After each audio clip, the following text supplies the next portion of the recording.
രമ്യേ, ആ ഇതാര്? ബിന്ദുവോ? എന്താടി ഇത്ര രാവിലെ? ഒന്നും പറയണ്ട. വീട്ടിലെ കുറേ പ്രശ്നങ്ങളെ അത്യാവശ്യമായിട്ട് എനിക്കൊരു 50,000 രൂപയുടെ കുറവും കൂടെ ഉണ്ടേ. നിന്റെ അടുത്തൊന്ന് ചോദിക്കാനാ വന്നത്. അയ്യോ, പൈസയോ? എൻ്റെ അടുത്തോ? അതെ. എൻ്റെ പൈസ ഒന്നുമില്ല. അങ്ങനെ പറയല്ലേ. ഇല്ലടാ, പൈസ ഒന്നും ഇരിപ്പില്ലടാ. അങ്ങനെ പറയല്ലേ. ഒന്ന് ആലോചിച്ച് നോക്കിയാണ്. അത്ര അത്യാവശ്യമായോണ്ടാ. അല്ലെങ്കിൽ പിന്നെ ഒരു കാര്യം ചെയ്യേ, നിന്റെ മാല ഒന്ന് പണയം വെക്കാൻ തരുമോ? മാലയോ? അതെ. ചേട്ടനോട് ചോദിക്കാതെ മാല തരാൻ പറ്റില്ല. കുഴപ്പമില്ലെന്നേ. ചേട്ടനോട് ചോദിക്കാതെ മാല തന്ന എന്തെല്ലാം പ്രശ്നം നടക്കുമെന്നറിയാവോ?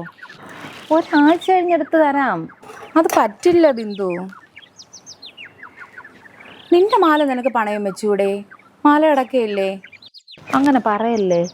നമ്മളെ വീട്ടിൽ എപ്പോഴും ബന്ധുക്കളൊക്കെ വരും. അതുപോലെ തന്നെ കുറേ കല്യാണങ്ങളുണ്ട്. എല്ലാവരും ചോദിക്കും. നീ എങ്ങോട്ടും പോണില്ലല്ലോ.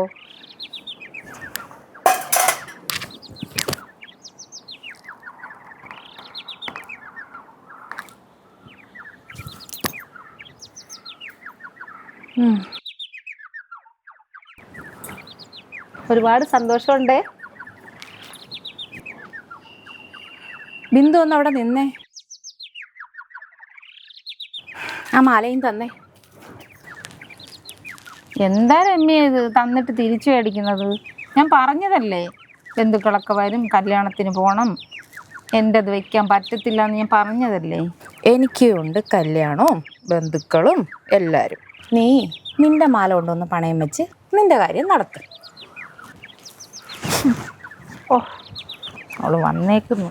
ഒരു വക കൊടുക്കൂല. കൂട്ടുകാരി പോലും ഇങ്ങനെ തന്നെ വരും. അവൾ എൻ്റെ അടുത്ത് വരും.